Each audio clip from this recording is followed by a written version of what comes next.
Madame la Présidente, Monsieur le Président, une nouvelle vague de Covid frappe notre continent et laissez-moi d'abord peut-être exprimer ma profonde solidarité avec les peuples européens qui vivent ce nouveau drame. Je n'oublie pas la solidarité européenne quand mon pays et ses voisins dans le sud de l'Europe étaient enclins et très touchés par cette vague et cette solidarité, cette Europe, l'Union européenne doit encore la réaffirmer dans les prochaines semaines et les prochains mois avec les pays les plus impactés. Je pense que c'est la volonté de l'ensemble de cet hémicycle et de nos institutions, mais encore faut-il le réaffirmer. La vaccination, le pass sanitaire, le plan de relance, l'Europe a su être à la hauteur. Ceci dit, il suffirait peut-être des fois de 2 semaines, Madame la Présidente, d'inaction pour enrayer ces francs succès depuis quelques mois. Mon groupe politique a peut-être 4 enjeux sur le sujet de la vaccination et comme mon collègue Manfred Weber, je commencerai par des solutions.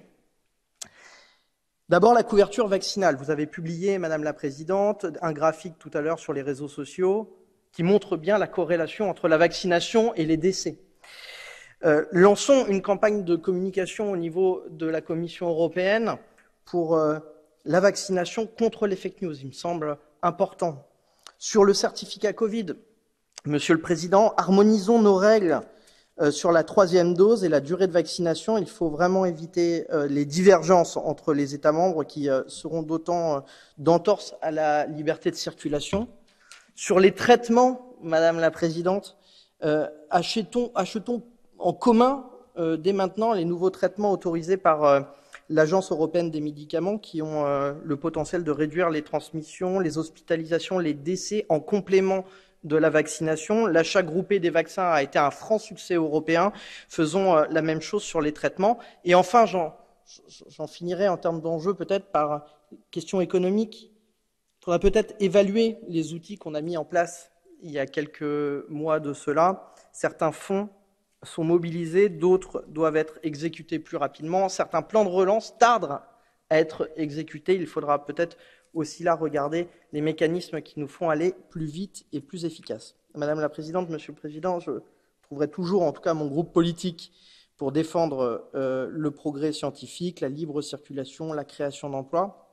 Mais il faut continuer à agir ensemble et les Européens ont fait confiance à l'Europe. Il faut maintenant que nous soyons efficaces aussi face à cette 5e vague. Renew demande également, Madame la Présidente, vous le savez, on vous l'a, je vous en ai déjà causé, que le sujet soit abordé parmi d'autres sujets et mis à l'ordre du jour du Parlement européen lors de la plénière de décembre sous un nouveau format, une session de questions-réponses avec vous à l'occasion de cette mi-mandat. Je pense que les eurodéputés sont attachés au renouvellement de la démocratie parlementaire et nous le sommes attachés à ce que ce débat, en tout cas dans l'hémicycle, puisse se perdurer. Je finirai peut-être sur la question de l'état de droit, très rapidement, sans nier ce qui s'est fait par la Commission dans le cadre de l'article 7, les procédures d'infraction devant la Cour, sans oublier les discussions au Conseil. Cher Charles, permettez-moi quand même d'évoquer que pour mon groupe politique, le sujet est encore insuffisant. Madame la Présidente, vos services ont envoyé un courrier stipulant que la corruption généralisée en Hongrie et l'indépendance de la justice en Pologne ne sont pas assurées. C'est des problèmes systématiques qui appellent des décisions et des explications. J'en finirai là, Monsieur le Président, j'ai abusé de mon temps, mais le groupe Renew demande très clairement le rejet des plans de relance et d'activer le mécanisme de conditionnalité. Je pense qu'on doit ça aux Polonais et aux Hongrois qui se battent tous les jours pour leur liberté et contre la corruption dans ces pays-là. Merci.